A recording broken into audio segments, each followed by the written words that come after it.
اللهم صل على سيدنا محمد وعلى آل سيدنا محمد. أعوذ بالله من الشيطان الرجيم. بسم الله الرحمن الرحيم. الحمد لله رب العالمين، والصلاة والسلام على سيد المرسلين وعلى آله وصحبه أجمعين. رب اشرح لي صدري ويسر لي أمري واحلل عقدة من لساني يفقه قولي.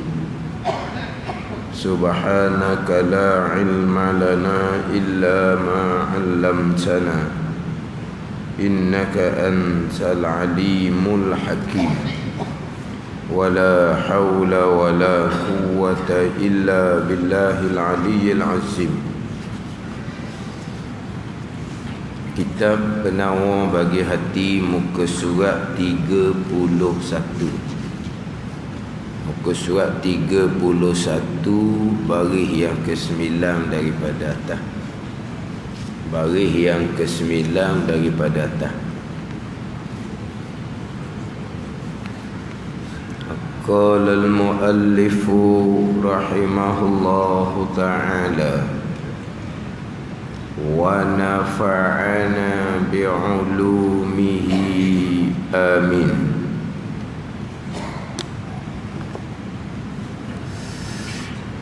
Dan ketahui olehmu bahawasanya obat yang menegahkan daripada mengumpat itu, obat penawar yang menegahkan, yang memeliharakan daripada mengumpat itu, daripada jatuh pada mengumpat yang diharamkan, bahawa engkau berfikir pada janji seksa. Janji seksa ni atas orang yang mengumpat. Janji seksa yang datang daripada Nabi sallallahu alaihi wasallam. Janji seksa yang datang daripada Nabi sallallahu alaihi wasallam.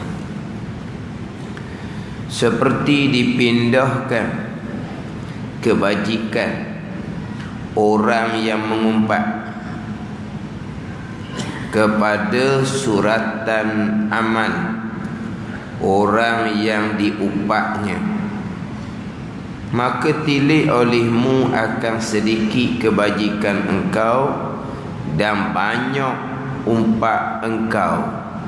Kemudian tilik olehmu akan kecelaan engkau, maka berbimbang engkau, bersibuk engkau dengan diri engkau lebih baik daripada berbimbang dengan diri orang yang lain. Dan ketahui olehmu bahawasanya ubat yang menegah daripada mengumpat itu, mengumpat yang diharamkan, bahawa engkau fikir pada janji seksa yang datang daripada Nabi sallallahu alaihi wasallam.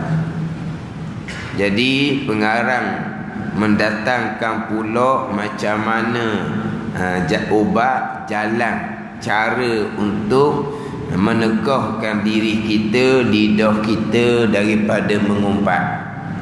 Sebab mengumpat ni benda yang sesuai sangat-sangat dengan nafsu kita. Nafsu kita suka sangat-sangat mengumpat ni. Jadi macam mana kau cara yang menjadi obat yang boleh menegah kita daripada mengumpat. Jadi mulut nak mengumpat contohnya, macam mana nak menegah daripada mengumpat? Nawak gua ni. Sebab kadang-kadang selagi tidak keluar apa yang kita nak kata tu, selagi itulah tak puas hati, itu nafsu. Jadi macam mana nak menegah diri kita dan mengumpat? Yang diharamkan tu, bahawa engkau berfikir pada janji seksa yang datang daripada Nabi sallallahu alaihi wasallam. Ingat kepada janji seksa pada hari akhirah atas orang yang mengumpat. Janji seksa di hari akhirah atas orang yang mengumpat. Itu obat ataupun penawar ataupun jalan untuk menegah diri kita, memelihara diri kita daripada mengumpat yang diharamkan. Jadi bicara mengumpat dalam kitab Penawar Bagi Hati ni kira kali yang kedua ni. Hak kali yang pertamanya pada pembicaraan pelihara lidah.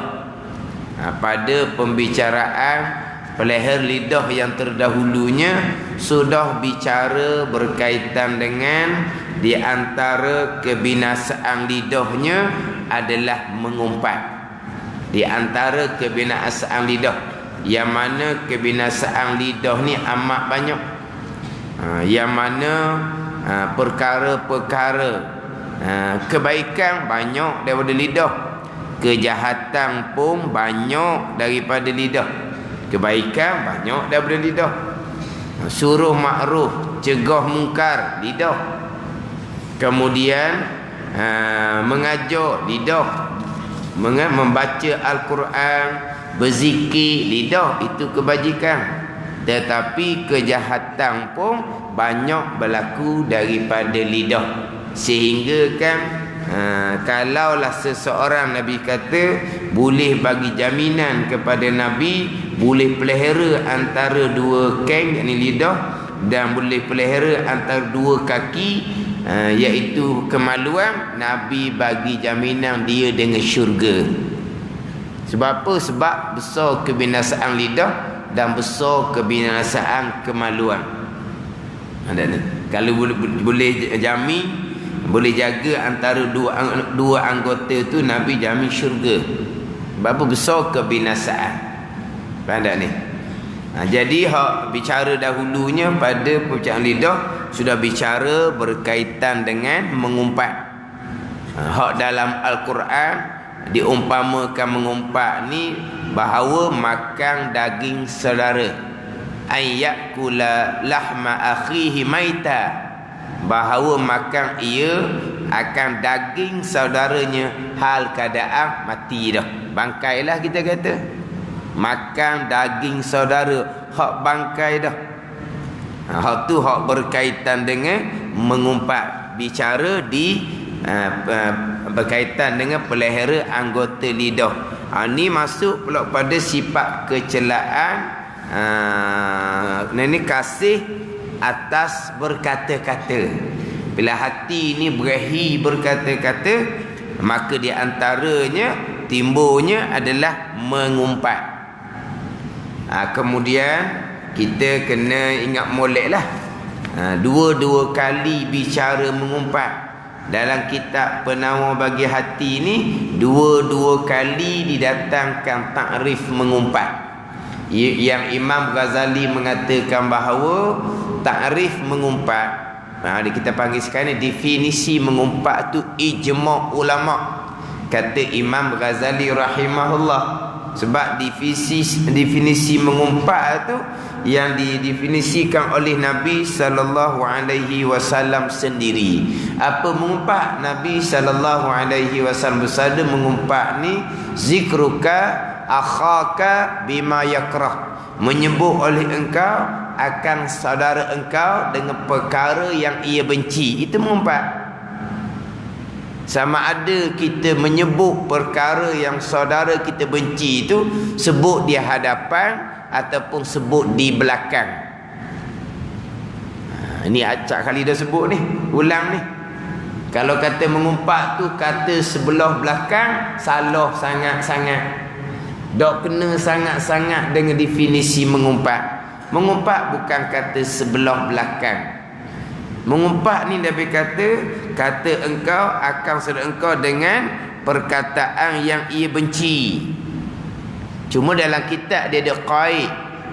Qaid ni nak takmim, nak masuk belaka. Jikalau ia dengar. Jikalau ia dengar dia benci. Sebab apa kata gitu? Sebab kalaulah kata kok depan, itu jelas didengar, dibenci, sah mengumpat. Yang timbulnya kalau kata sebelah belakang, dia dengar ke tak? Dia benci ke tak? Dia benci ke tak? Tak benci sebab dia tak dengar. Kalaulah kata kok depan, sahih lah mengumpat sebab dia dengar tu. Dia benci apa yang kita kata. Tapi kalau kata sebelah belakang, macam mana saudara kita nak benci? Sebab dia tak dengar. Jadi kalau dia dengar, benci ke tak? Benci. Kata kat belakang mengumpat juga. Nak kat tu. Jika didengar akan dia tu takmim apa? Qaid li takmim. Sebut jika didengar ni nak takmim, nak meratai. Termasuk hak dia tak benci, kan dia tak dengar. Kalau dia dengar dia benci ke tak? Benci, mengumpat juga. Maknanya kalau kata sebelah belakang tu mengumpat juga. Kata sebelah hadapan sah-sah lah mengumpat. Kita pergi balik jauh lagi, mengumpat ni kata sebelah belakang. Itu satu. Ingat baik tu. Sebab nak kena ingat, nak kena kenal molek. Sebut acak kali dah. Nak kena ada ilmu, tak ada ilmu kena tipu di syaitan. Akhirnya benda mengumpat, kita kata bukan mengumpat. Peseng saya tak kata sebelah belakang. Kalau kata sebelah belakang ni payah di hari akhirat. Akan didakwa di hari akhirat. Peseng saya ni kalau nak kata sangkut sebelah hadapan lalu dah. Dia faham? Kata sebelah hadapan ni bukan mengumpat. Tengok. Padahal mengumpat. Kena tipu di syaitan. Sebab apa? Sebab jahil dia panggil. Ada ni. Ada orang berfaham maksud umpama tu. Saya dah kata kat belakang. Mengumpat kata kat belakang. Saya kata direct kat hadapan. Itu bukan mengumpat dia kata. Kena tipu oleh syaitan. Hak satu lagi hak biasanya, saya tidak mengumpat, saya kata benda sebenar. Ni satu juga ni. Hak sebenar itulah mengumpat. Kalau perkara yang kita kata tu bukan sebenar, itu tohmah, itu fitnah. Hak sebenar itulah mengumpat. Betul Nabi kata, in kana fihi ma taqul faqad ightabtahu. Nabi kata, jika ada pada saudara engkau tu barang yang engkau kata, hak engkau kata, barang yang ia benci itu memang barang tu memang di dia sungguh, maka sesungguh engkau telah mengumpat akan dia. Hak sebenar telah Nabi kata mengumpat. Tiba-tiba saya tidak mengumpat, saya kata benda sebenar, ditipu oleh syaitan. Kemudian tanda molek dan kitab Penawar Bagi Hati surat 30 ni, muka surat 30. Mengumpat haram ijma' ulama, melainkan pada 6 tempat dibenarkan ijma' ulama. Saya tak faham lah situ tu. Mengumpat haram ijma' ulama. Yang khilafnya dosa besar ataupun dosa kecil. Kebanyakan ulama mengatakan dosa besar. Yang ijma' ulama mengumpat dosa besar adalah mengumpat ahli ilmi. Itu dosa besar. Itu ijma' ulama dosa besar. Mengumpat ni kalau mengfitnah, itu lagi berat. Jangan tak ni? Ingat baik, mengumpat ni umpama makan daging saudara. Kita mengumpat alim ulama, daging alim ulama tu beracun, jaga molek. Faham tak ni? Alim-alim ulama ni kata apa-apa pun dia tenang sahaja. Tenang. Kehidupannya dengan ilmu amal. Ilmu amal, menyampaikan agama, memperjuangkan agama, gerak girinya atas jalan agama. Tenang je. Tak ada jadi apa pun orang umpat macam mana pun, sebab itu ujian daripada Allah. Tapi ingat baik, orang yang umpat alim ulama yang haram ijma' ulama ni, makan daging alim ulama yang beracun ni, akhirah tu tetap dah. Atas dunia ni kadang-kadang Tuhan turun balak lalu dah ni. Ingat baik, kadang-kadang kena atas diri kita sendiri, kadang-kadang kena atas keluarga kita sendiri. Jaga molek. Ini kira-kira kalau orang Islam yang beriman lah. Orang kafir ataupun orang munafik itu memanglah perangai dia dah tu, alim ulama ni musuh utama. Orang kafir, orang munafik, tu memang dah musuh utama. Kalau kita orang Islam yang beriman, jaga molek. Jaga molek. Mengumpat bukan hanya dengan lisan, bukan hanya dengan lidah, bukan mengumpat juga dengan kalam, dengan tulisan. Dengan tulisan sekarang, dengan FB, dengan WhatsApp, dengan apa semua tu, jaga molek. Alim ulama yang kita umpat ni kalau fitnah, tu berat. Alim ulama yang kita umpat, mereka dapat pahala daripada kesabaran mereka. Kita apa dapat? Ini kalau kita orang Islam yang beriman, yang ada perkiraan akhirah. Orang kafir tak ada timbul isu lah. Orang munafik pun sama, tak ada timbul isu. Halal bagi mereka. Kita orang Islam yang beriman, jaga molek. Jangan kita mudah-mudah turut perkara yang tak jelas. Tuhan kata dah, wala takfu ma laisa laka bil ilm, inna sam'a wal basara wal fuada kullu ulaika mas'ula. Tuhan kata wala takfu ma laisa laka bil ilm. Jangan turut engkau akan barang yang tiada pengetahuan bagi engkau.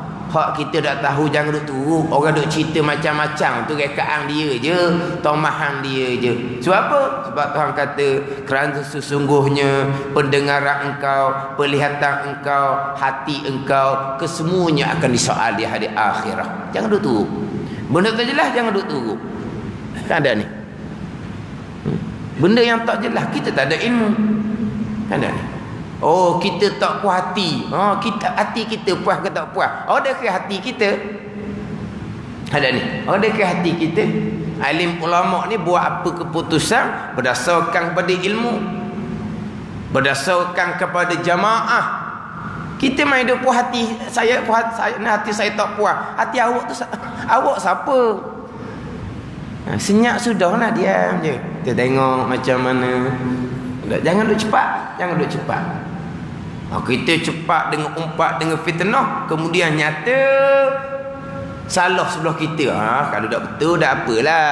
Kita kata baru ni, kalau betul dah. Tak betul, tak apa, kamu fitnah. Lepas tu masyarakat. Lepas tu kata alim ulama ni tenang je, tidur lena.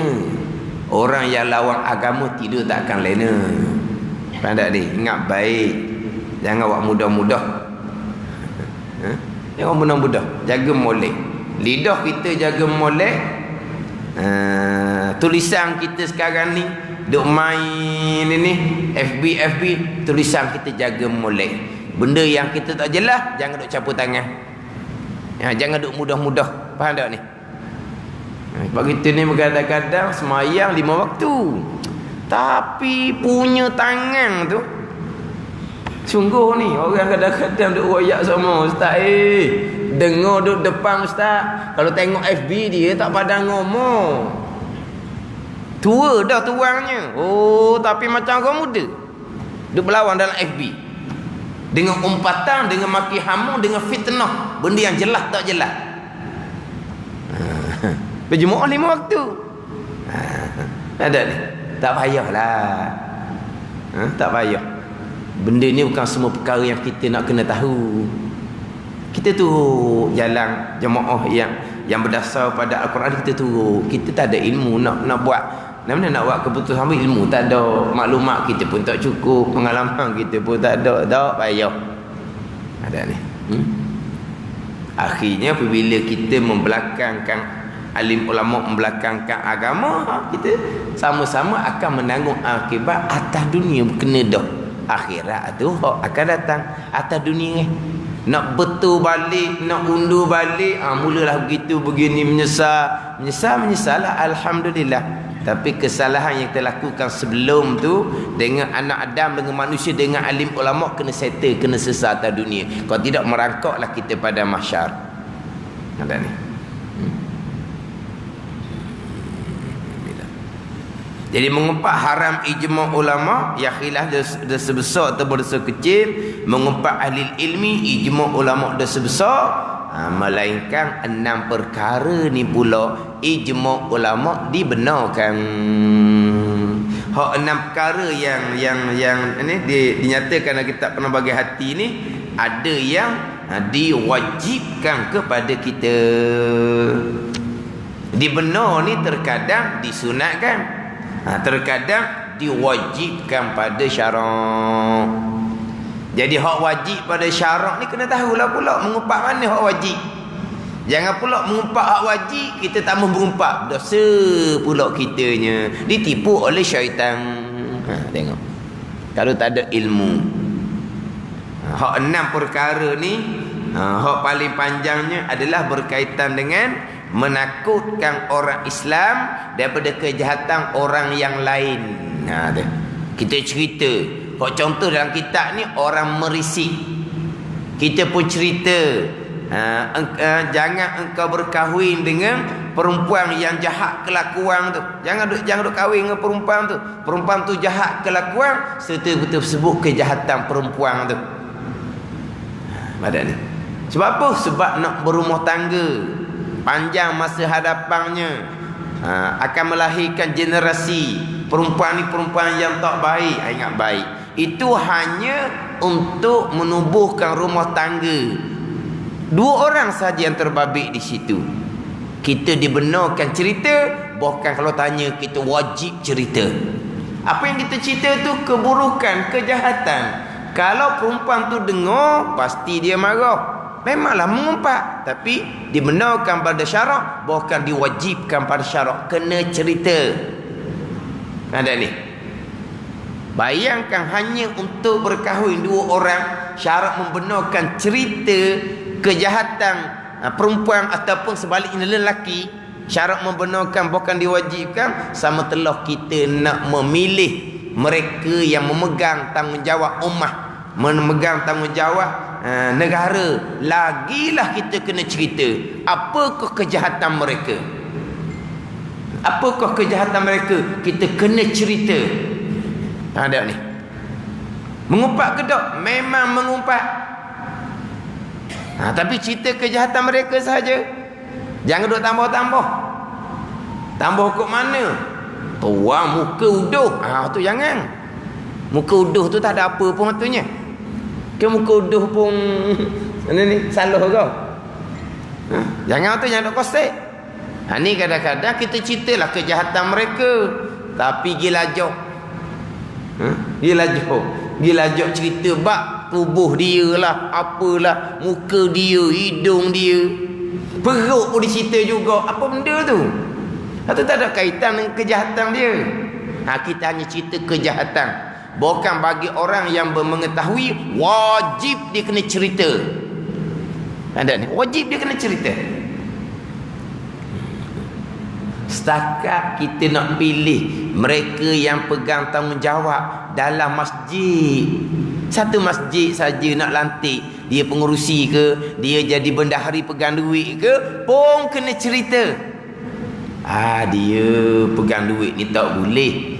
Kalau pegang bahagian kebersihan, boleh harap kau tu bab kebersihan, dia nampak jenis orang cermat sikit, boleh. Kalau bab keselamatan boleh kau tu, dia orang berani tu, boleh. Tapi macam mana kalau tu dia pegang bendahari, nampak dia sungguh sangat cara duit. Kalau bab duit tak payahlah. Kenapa kita pun cerita masalah kejahatan dia dengan duit? Itu bukan syarat membenarkan, bahkan diwajibkan. Sebab apa? Punah masjid tu lagi, habis duit, hilang duitnya. Itu contoh. Walaupun hanya untuk satu masjid, sama telah pula untuk satu negara, untuk ummah. Itu memang wajib kena cerita bagi orang yang mengetahui. Faham tak ni? Jangan senyap pula situ, sebab tu wajib. Batu kata kena faham molek. Mana hak mengumpat yang sebenar. Kalau tak kita salah faham, ditipu oleh syaitan. Memang mengumpat, tetapi syarat membenarkan, bukan syarat mewajibkan. Tiba-tiba kita tidak umpat, kita ditipu oleh syaitan, berdosa pula kitanya. Konon-konon kita ni tambah babi dunia, dia kata. Kita nak duduk dalam masjid je. Ni awal-awal lagi dah jahil. Dia ingat ke agama ni dalam masjid saja dia ingat. Dia ingat agama dalam masjid saja. Boleh semayang, boleh berjemaah, cukup dah agama. Oh, ni jahil daripada hak permulaan lagi dah tak kenal pun agama tu apa. Ada ni. Jangan kita konon-konon ni kadang-kadang berlaku ni orang jahil gitu. Sambuh itu benda dunia belaka tu. Benda dunia belaka. Nak memerintah belaka. Nak jadi ni pemerintah belaka. Dah. Nabi jadi pemerintah. Khulafaur Rasyidin ganti Nabi sebagai pemerintah. Itu kerja agama. Nabi hijrah ke Madinah. Ada ni. Dilantik Sayyidina Abu Bakar radhiyallahu anhu sebagai khalifah. Jenazah Nabi belum lagi disempurnakan. Bermusyawarah para sahabat untuk melantik Sayyidina Abu Bakar radhiyallahu anhu sebagai khalifatul Rasul. Jenazah Nabi sallallahu alaihi wasallam belum lagi disempurnakan. Itu kerja dunia. Ini orang jahil agama. Ini orang jahil agama. Tak kenal agama pun. Ada ni. Jadi orang kita ni hak 6 perkara tak banyak keempat yang dibenarkan empat ni ambil molek muka surat 30. Surat 30. Orang kita penawar bagi hati. Kita kena mengumpat yang sebenar, ke manakah mengumpat yang dibenarkan pada syarak. Sekarang ni hak mengumpat yang tidak dibenarkan pada syarak. Hak haram ijma' ulama ni. Macam mana nak memelihara? Macam mana nak memelihara? Nak jaga lidah kita ataupun tangan kita daripada mengumpat yang diharamkan. Kita ni kena banyak uzlah lah. Pada ni uzlah asing diri. Uzlah asing diri ni bukan pergi masuk dalam hutan. Bukan gitu. Kita uzlah kurangkan. Kalau kita berjumpa banyak berkata-kata, banyak yang terbabak, jadi kurangkan. Kan ada ni. Kalau kita main WhatsApp pun nampak grup WhatsApp ni, grup jenis capu dengan macam-macam pasang, kita uzlah. Panggil apa? Keluar daripada grup tu panggil apa? Left group. Left group tu sendiri ke? Kalau orang hak buang kita mana? Ada gak buang tau. Ada gak keluar sendiri tau. Keluarlah, keluar. Jangan kita saya dah keluar tapi saya tengok saja je. Ramai tu jadi semangat dia. Kita dah babik tapi jadi ramai dengan kita tu dia semangat. Diperingatkan jangan buat gitu, dosa tu. Akhirnya dia tak peduli. Kita pun left group, keluar. Seorang keluar. Mungkin dia beringat sikit. Ni kita kekal duduk dalam tu. Dia jadi semangat sebab ramai. Ada sahang kita naknya. Kan? Uzlah kurangkan. Ni tak nak uzlah mana. Bangun tidur waktu dulu buka. Nak uzlah mana? Bangun tidur siapa tu dulu? Orang dulu hak jenis-jenis tu bangun tidur cari rokok. Hak jenis rokok lah. Ada bukan gitu. Dia bangun tidur dia cari ke apa? Cari rokok. Orang sekarang ni bangun tidur cari telefon. Ke apa? Takut ketinggalan. Nak share segera ni. Share lalu dah. Betul ke tak betul? Tak ada usul dah. Tak ada usul periksa dah. Tak ada dah. Panjang tu panjang. Panjang pembicaraan. Ingat baik. Nak tidur malam hak tu juga dia buka. Dia nak uzlah mana lah. Mana nak uzlah?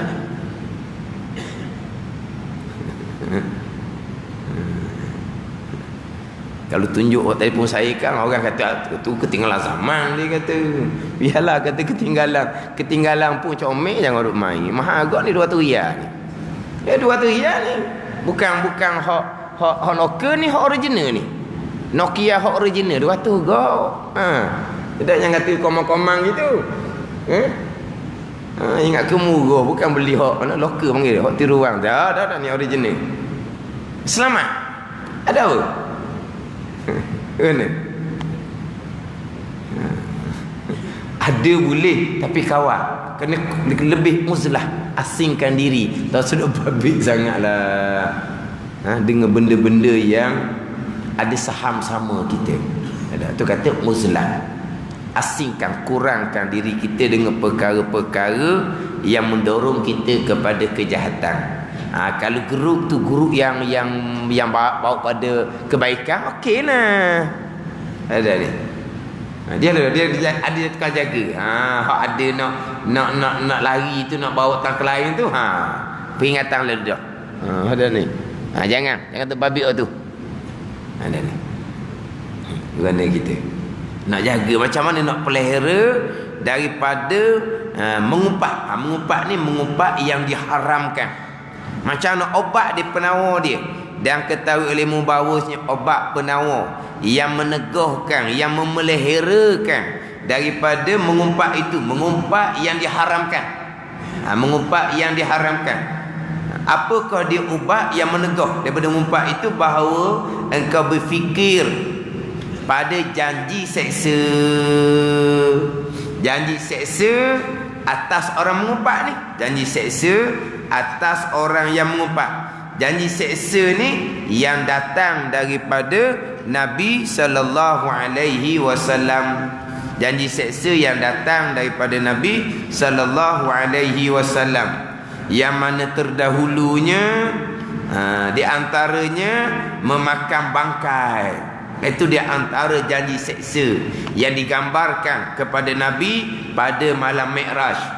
Pada malam Mi'raj ada riwayat menceritakan di antara janji seksanya atas orang yang mengumpat adalah mereka akan menggaru-garu akan muka mereka dengan kuku-kuku mereka.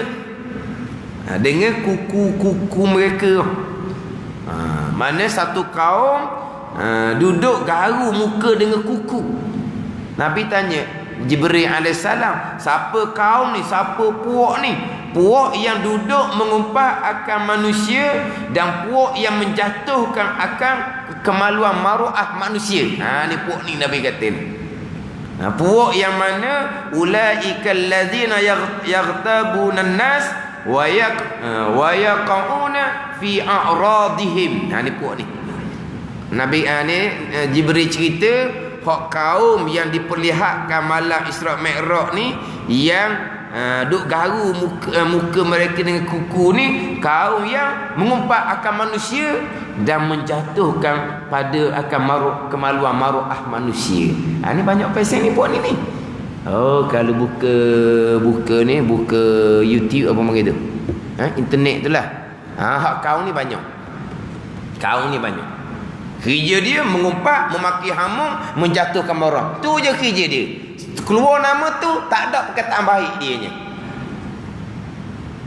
Tapi siapa mereka, wallahu alam lah. Terkadang namanya bunyi Melayu, tapi tuangnya Melayu kedok tak tahu.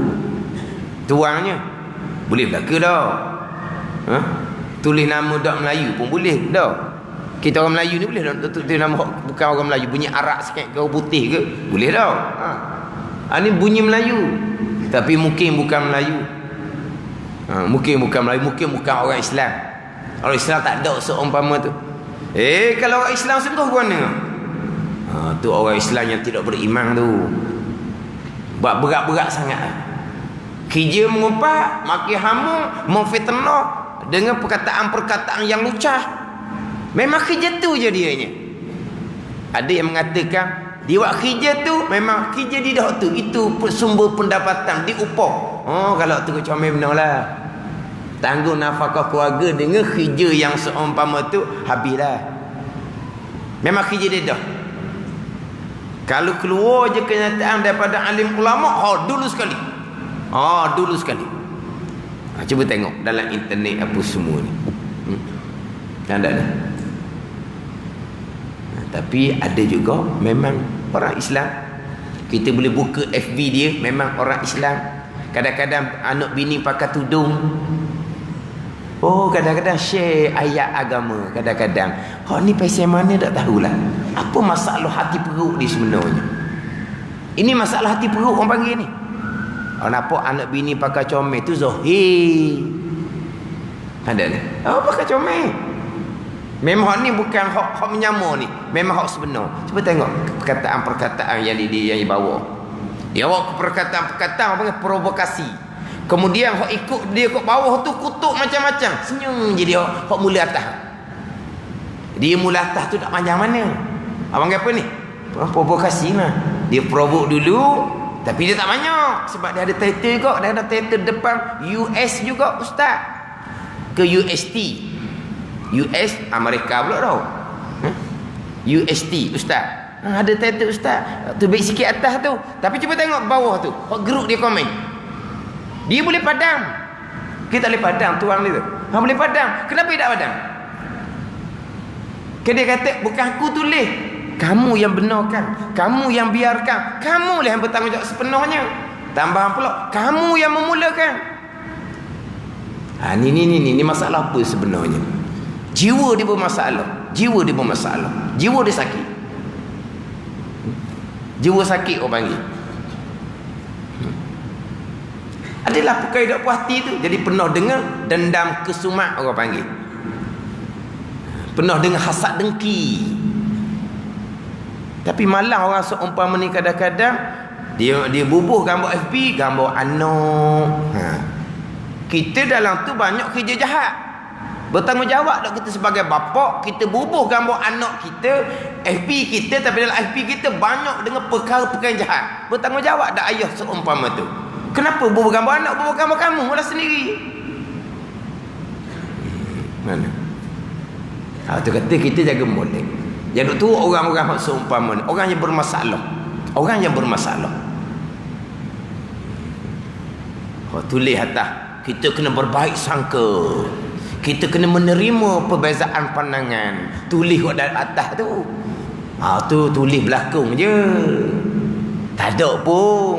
Kita mestilah cerita tulis perkataan yang baik-baik. Tapi kat bawah tu grup dia tu tak ada perkataan baik pun. Macam mana hidup orang seumpama ni? Lena dok tidur orang hidup seumpama ni. Kaum yang hak kata duduk garu muka dengan kuku ni, kaum yang kerja dia mengumpat dan menjatuhkan maruah, menjatuhkan kemaluan orang, imej orang. Dan tapi kadang-kadang hak berat laginya, orang yang dicerca, yang dimaki hamu di dalam FB dia tu, di antaranya orang yang dia sendiri ambil ilmu daripada orang tu. Bayangkan. Orang tu makna betul dia juga. Tapi tak ada apa. Orang nak maki hamba kata apa kau dalam FB dia pun dia tak ada apa pun. Ingat akhirat. Ini bukan saja ke akhirat, atas dunia pun.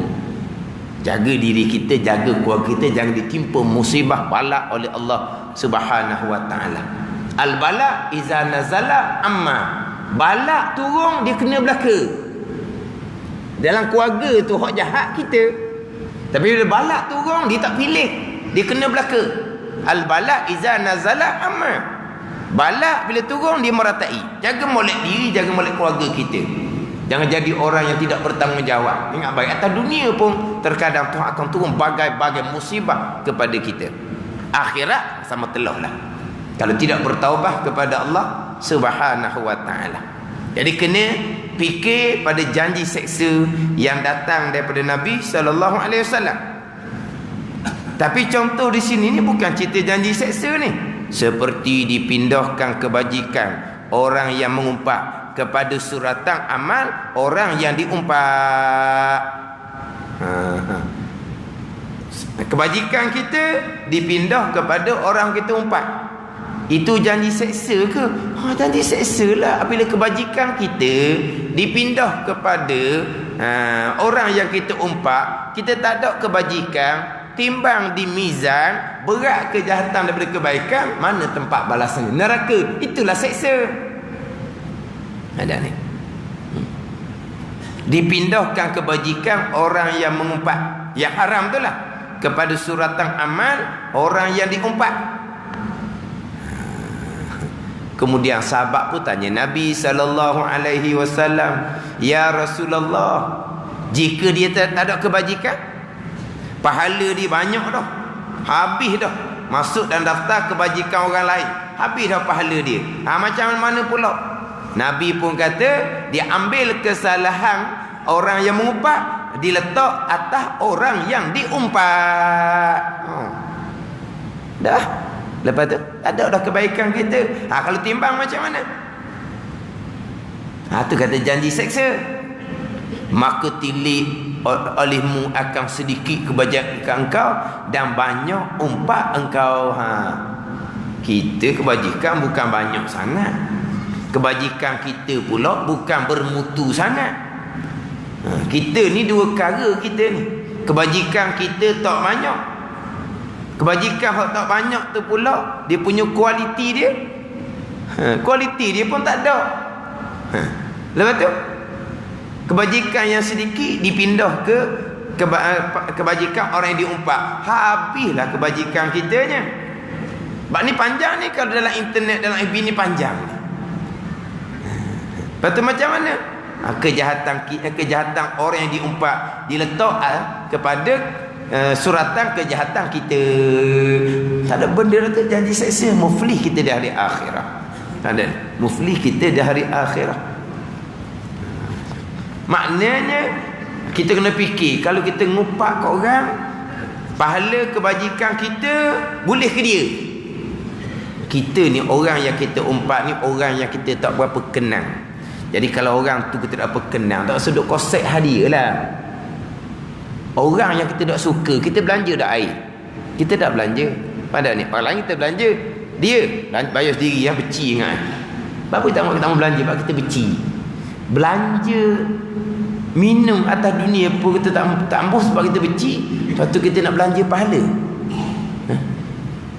Nak beri pahala kat orang kita beci. Kalau boy belanja air dak luoknya, dah tak beri ke dia, alah bazir belanja ke dia, tak kenal. Tapi kita belanja pahala. Cerdik tak kita? Belanja pahala. Macam mana orang tu? Kita tak buat apa dengan dia, biar. Tak kenal tu kita kata, tambah beri pahala pada orang tu tak kenal. Lepas tu nak beri pahala siapa? Kata Abdul Al-Mubarak mengatakan, lau kuntu muhtaban ahada, kalau aku ni jenis mengupak seseorang, la aghtabtu walidayya, nescaya aku akan mengumpai kedua orang tua aku. Kenapa? Kerana mereka lebih berhak dengan kebajikan aku.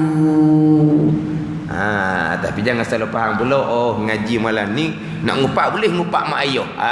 Jangan duk reka gitu. Maknanya kalau Abdul Mubarak mengatakan, kalau aku ni jenis orang baik mengumpat ke mak ayah, biar pahala ke dia. Ni mengumpat orang lain, mengumpat pula orang kita benci. Beri pahala pada orang kita benci. Allah. Panggil apa? Tongong tu.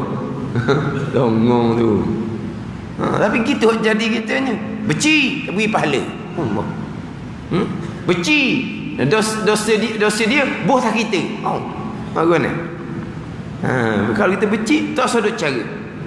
Tak ada cara. Beri pahala kau buat apa? Atau kisah Aulia. Dia tiap-tiap malam bangun beribadah. Satu malam dia tak bangun. Isteri tanya kenapa tak bangun. Dia kata dia sudah dapat pahala dah. Tak payah bangun ibadat dah malam tu. Sebab siang hari tu orang umpat dia. Tak payah bangun dah sebab pahala ada dah. Untuk itu pahala ada dah. Sebab tu kita tak bangun malam sebab pahala banyak sama dah. Ini orang kisah Aulia, dia bangun sama. Satu malam tak bangun. Kenapa? Kerana orang hadiah pahala dah ke dia. Lepas tu kita tak bangun sama-sama sebab apa? Pahala banyak dah mari sama-sama. Kerana jadi umpat ni kita pindahkan pahala kepada orang yang kita umpat. Ingat kau tu. Kemudian pahala kita sedikit, umpat kita banyak. Umpat ni cerita daripada umur balik ni, daripada umur 15. Banyak mana kita umpat?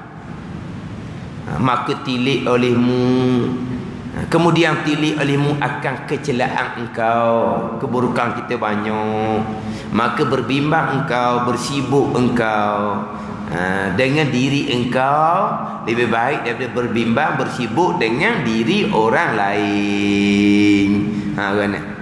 Dengan diri orang lain, dah sudah sibuklah di orang lain, sibuk di diri kita sendiri. Diri kita, keluarga kita, kita bicara keluarga kita.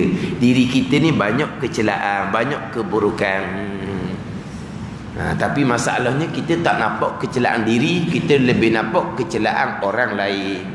Tapi kalau orang yang Allah Ta'ala kehendak kebaikan, Allah Ta'ala akan basara uyuban nafsi, Allah akan memperlihatkan pada dirinya akan keaiban diri sendiri. Kalau kita ni mudah nampak keburukan sendiri, belajar banyaknya nak kena perbetul, banyaknya kita nak kena baiki keluarga kita. Jadi kita nampak keburukan diri kita nampak keburukan keluarga kita, itu tandaan Allah Ta'ala Nabi kata menghendaki kebaikan kepada kita. Allah Ta'ala, bila Allah Ta'ala menghendaki kebaikan, Allah Ta'ala akan memperlihatkan kepada kita keburukan kita. Pandai ni, kita ngaji apa-apa, ni kita nak kena berubah, nak kena bertaubat. Hanya orang yang Tuhan kehendak kebaikan. Jadi keburukan kita banyak, lebih baik kita berbimbang, bersibuk dengan keburukan diri kita sendiri berbanding dengan berbimbang dengan diri orang yang lain. Kena fikir besen ni. Ini obat penawar yang boleh menegak, yang boleh melihara kita daripada mengumpat yang diharamkan. Dan jika ada pada engkau dosa yang kecil, maka ketahui olehmu bahawa mudarat dosa kecil engkau atas diri engkau lebih banyak, lebih berat daripada mudarat dosa besar orang yang lain. Yelah, orang yang kita umpat tu buat dosa besar, kita tak buat dosa besar. Hak macam kita umpat dia tu, dia buat dan kita ada dosa kecil. Dosa kecil kita, hak tu mudarat lagi. Sebab apa? Sebab kita yang kena hukum. Hak tu dia kena hukum, bukan kita. Mana mudarat dosa kecil yang ada di kita ni lebih berat daripada hak dosa besar yang ada pada orang yang kita umpat. Mana kita kiralah dosa kita sendiri. Wallahu a'lam. Bismillahirrahmanirrahim. Alhamdulillahirabbil alamin. Wassalatu wassalamu ala sayyidil mursalin wa ala alihi wa sahbihi ajma'in. Allahumma iftah alaina futuhal arifin. Allahumma allimna ilma akdamin wa fahimna famasabiqin warzuqna ruqat talibin. Allahumma zidna ilman wa alhiqna bis salihin. Wa sallallahu ala sayyidina Muhammadin wa ala alihi wa sahbihi wa sallam. Walhamdulillahi rabbil alamin.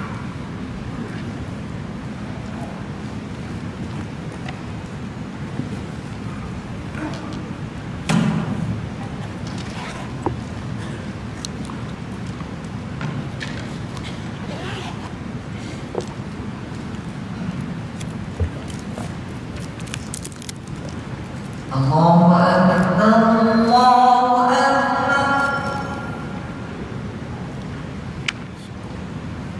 Allah.